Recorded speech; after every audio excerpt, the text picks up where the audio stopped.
ریاستی machinery corrupt اور نااہل، جھوٹ، فراڈ، دھوکہ، ملاوٹ اور رشوت کا بازار گرم۔ وزیر اعظم اور وزرائے اعلیٰ کی ذاتی دلچسپی کہیں اور ہے۔ پاکستان کی دو بنیادی خرابیاں۔ انصار عباسی کا کالم نگار انصار عباسی اپنے کالم میں لکھتے ہیں کہ ہمیں ایک طرف معاشرتی طور پر انتہائی گراوٹ کا سامنا ہے تو دوسری طرف ہماری حکومت اور ریاست عوام سے متعلق اپنی ذمہ داریاں ادا کرنے میں مکمل طور پر ناکام دکھائی دیتی ہیں۔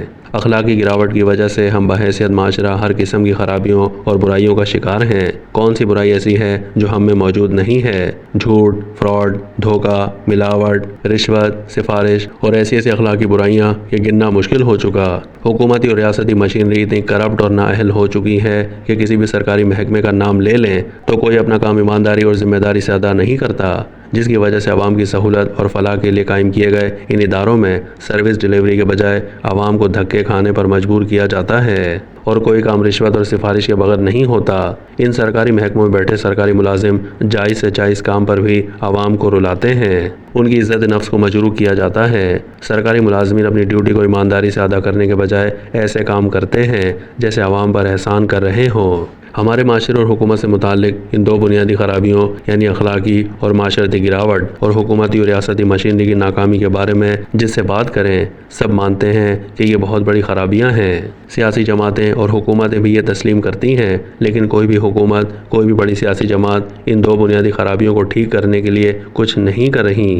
جب معاشرتی اور اخلاقی گراوٹ کو روکنے کی کوئی تدبیر نہیں کی جائے گی تو پھر اس کا نتیجہ ہمارے یہاں مزید معاشرتی خرابیوں اور نئی اخلاقی برائیوں کی صورت نکلے گا، اور یہی کچھ یہاں ہو رہا ہے۔ اگر ریاست اور حکومت سرکاری و انتظامی مشینری کو اپنی بنیادی ذمہ داری ایمانداری کے ساتھ سر انجام دینے میں دلچسپی نہیں لے گی تو نہ یہاں عوام کو کوئی ریلیف مل سکتا ہے، نہ ہی ملک و قوم کی ترقی ممکن ہے۔ معاشرتی بگاڑ کو روکنے کے لیے افراد اور معاشرے کی کردار سازی کے لیے کام کرنا پڑے گا، جس میں تعلیمی اداروں، مسجد، میڈیا اور سیاسی جماعتوں کا کردار بہت اہم ہے، جس کے لیے حکومت کو بنیادی رول ادا کرنا پڑے گا۔ یعنی حکومت کو ایک طرف تعلیم کے ساتھ تربیت کو نصاب اور نظام تعلیم کا بنیادی حصہ بنانا پڑے گا تو دوسری طرف میڈیا، مذہبی طبقات، سیاسی جماعتوں کے ذریعے معاشرے کی کردار سازی پر فوکس کرنا پڑے گا۔ اس سلسلے میں وفاقی اور صوبائی حکومتوں کو جنگی بنیادوں پر کام کرنا چاہیے، لیکن ایسا ہو نہیں رہا۔ وفاقی سطح پر موجودہ سیکرٹری تعلیم اپنی ذاتی دلچسپی کی وجہ سے کردار سازی کے لیے اسلام آباد کے سرکاری تعلیمی اداروں میں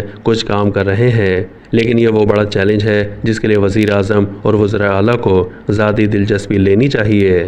اگر تعلیم کے ساتھ ساتھ تربیت بھی ہوگی، معاشرے کی کردار سازی پر کام ہو رہا ہوگا تو معاشرتی و اخلاقی برائیوں میں خاطر خواہ کمی کے ساتھ ہم بہتر قوم بن جائیں گے۔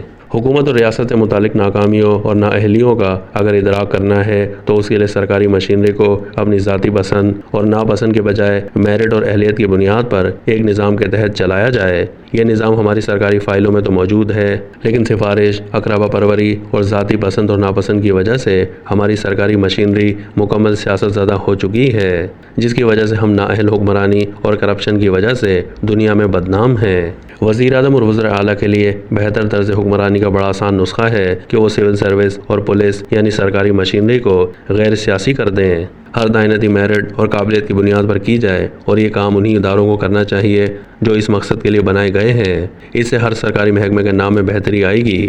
حکمران اگر عوام کو ریلیف دینا چاہتے ہیں تو سرکاری مشینری کو غیر سیاسی کر کے صرف فوکس اس نقطے پر رکھیں کہ کون سا سرکاری ادارہ اور کون سا سرکاری افسر اپنی ذمہ داری اور ڈیوٹی ادا کرنے میں ناکام ہے۔ جب سرکاری ادارے اپنا کام کریں گے تو عوام خوش ہوگی اور ملک ترقی کرے گا۔